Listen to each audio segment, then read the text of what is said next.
Here we go. I think I'm recording now. Hi, everybody. I wanted to do a quick video because I'm too lazy to type all of this out.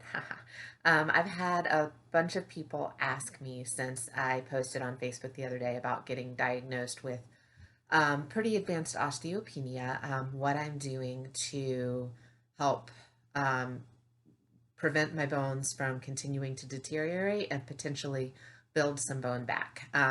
So just to first put this out there, I just got diagnosed a couple of days ago, and I have an appointment with my endocrinologist coming up. And we're going to develop a formal treatment plan. So I haven't done that yet. I have the appointment. I'm working on getting an appointment scheduled, but so this is not from my endocrinologist, but I will be working with her. But that said, I want to do everything that I can to stay off any drugs or hormonal therapy or anything like that. One, because the hormonal therapy, I would have to jump through a ton of hoops for TUEs and whatnot from USADA and WADA and all that good stuff. And two, because every drug, I don't care what it is, has some kind of side effect. And I don't want to take any drugs that I don't absolutely have to be taking. So right now, I am on thyroid medication. I have been ever since I had a thyroid ablation that killed off the bulk of my thyroid. Um, but that's the only drug that I have to take, day in and day out and that kind of thing. What I did was I called up Shane Trauber of Trauber Nutrition and talked to him a little bit. One of the problems that I personally have is that my body doesn't like absorbing stuff.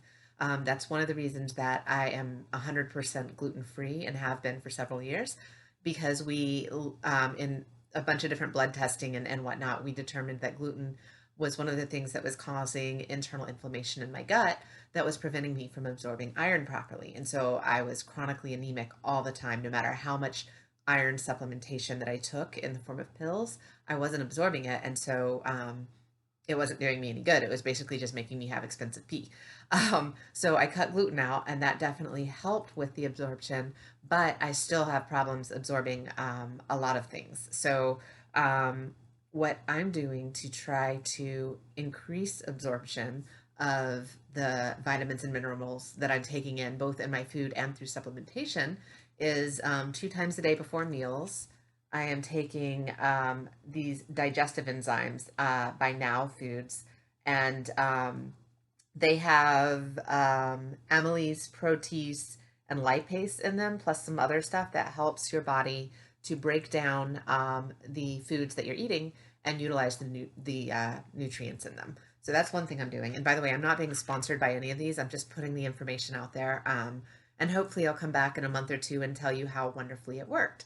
But right now it's early on, so I'm just kind of trying stuff and see how it goes.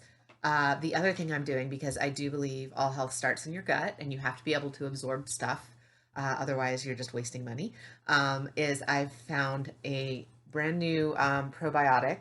It's called Seed, and it's formulated specifically for women. And actually, I had ordered this a couple of months ago, but they only are able to make a limited amount, and so they were back ordered. And so it just so happens this came in the mail the day after I got home from surgery, which was really perfect because, as anybody knows, anytime you're taking all those fun opioids to help manage pain, it also causes some digestive distress. And I started taking these the day after I got home from surgery, and I am 100% a believer. I've taken a bunch of different types of probiotics. Some have worked better than others, but so far I'm really, really happy with these. So I take, they do recommend starting off with a small dose and then working your way up to 3 pills a day. But because I was already taking probiotics and I needed the emergency assistance because of the opioids I was on, I just started off right away with 3 pills a day and had no problems. So that's the other thing I'm doing is my probiotics. Now on to what I'm supplementing with. So Shane had recommended that I work on increasing my calcium, magnesium, vitamin K, and vitamin A.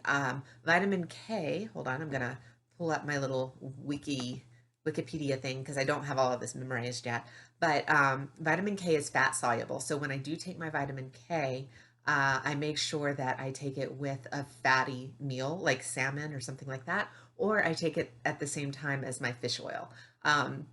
And what vitamin K does is it helps to control the binding of calcium and magnesium in your bones. So it makes sure that all that calcium and magnesium you're taking in, your bones are utilizing that.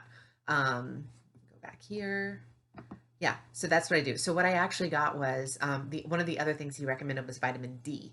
And so I found on Amazon, and I'll link to it down here. I found a vitamin D drop that also has vitamin K in it, and it is the carrier oil is MCT oil.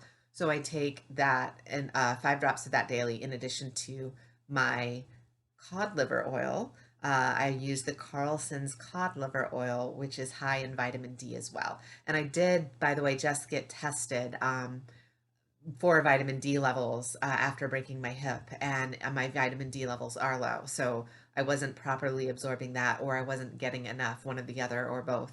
So now I'm making sure I'm getting plenty of it, and hopefully that'll bring my vitamin D levels back up, and my bones will be more capable to use the calcium and magnesium that I'm taking in. Speaking of calcium and magnesium, I am taking Natural Calm plus calcium in the evenings. One of the things that I do have to be careful of is because I'm anemic, I do take some iron supplementation in the form of desiccated liver right now. And calcium will bind to iron and prevent absorption. So I cannot take my iron at the same time as I take my calcium. So I take my iron, which these have, in addition to iron, they have, they're high in a lot of vitamins and minerals, and they have a really good amino acid profile too. So perfect supplements, desiccated liver. I take that in the morning and in the afternoon. I take 2 pills morning and afternoon. And then at night before I go to bed, I take my calcium magnesium. And I take those in conjunction with each other because calcium and magnesium work synergistically to help each other be absorbed, to maximize absorption. And the last thing that I'm taking is a fermented kale. So one thing Shane did recommend was that I increase my consumption of cruciferous vegetables, specifically kale and collard greens. They're high in vitamin K also. So as much of these vitamins that I can get from food sources, I want to get from food sources because your body breaks down and utilizes the vitamins and minerals that you use in your food better than it does supposedly when you add it through supplementation. Again, I'm not a doctor, but this is something I've heard. So I'm eating lots of kale and collard greens, but I'm also drinking one smoothie a day with collagen protein in it.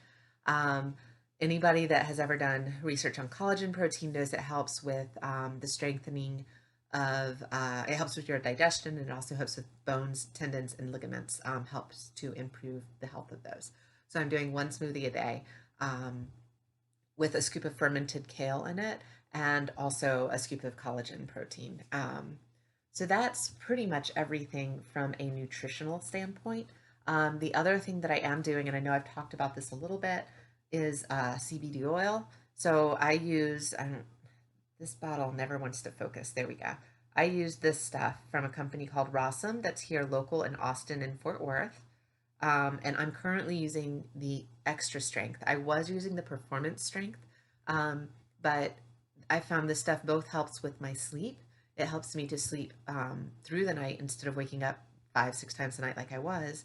And it also helps with pain. It helps to bind to the pain receptors in my brain and makes me feel less pain, which is good when I'm in pain from my hip. So this stuff helped me to get off of the opioids that I was taking. I was sent home from the hospital with Oxycontin to take every 12 hours. And the first couple of days, I had a lot of trouble with breakthrough pain because the one pill every 12 hours just wasn't cutting it. And they told me to supplement with ibuprofen in between, but that wasn't even putting a dent in it. Like the first 2 or 3 days home from the hospital, I was just in an unbelievable amount of pain. And I started using this, alternating it with the Oxy. Every 6 hours, I was taking either Oxy or CBD oil, and it absolutely 100% made the breakthrough, that severe, unbearable breakthrough pain go away. And then I was sent home with 2 weeks worth of Oxycontin to help with the pain from the hip surgery. But after 1 week, I was able to completely discontinue that, and I'm just using the CBD oil with ibuprofen occasionally. Every couple of days, I'll have to take an ibuprofen to help if I overdo it a little. And then the other thing that I'm doing is I'm using the CBD. They have a roll-on oil. This is from the same company. Um, and this is combined with like menthol and a bunch of other like muscle pain relieving stuff. But I'm using that in the area of my hip and also my lower back, which because of how I've been bracing my hip, I guess, in bed, my lower back has been a little sore. So I'm using that to help with that information overload, but I think that's pretty much everything. So to summarize, fingers crossed, I am hoping to stay off any kind of hard drugs needed for osteoporosis or to prevent osteoporosis. And I'm hoping that through strength training, once I'm healed enough, and supplementation, I will be able to maintain my bone density and possibly even build a little bit back. And I am looking into some potential like homeopathic kind of things that are supposedly going to help with building bone density. But we'll see on that. If I am able to find anything and get good results from it, I'll be sure to share. That's it. Thanks, guys. Hope that helps.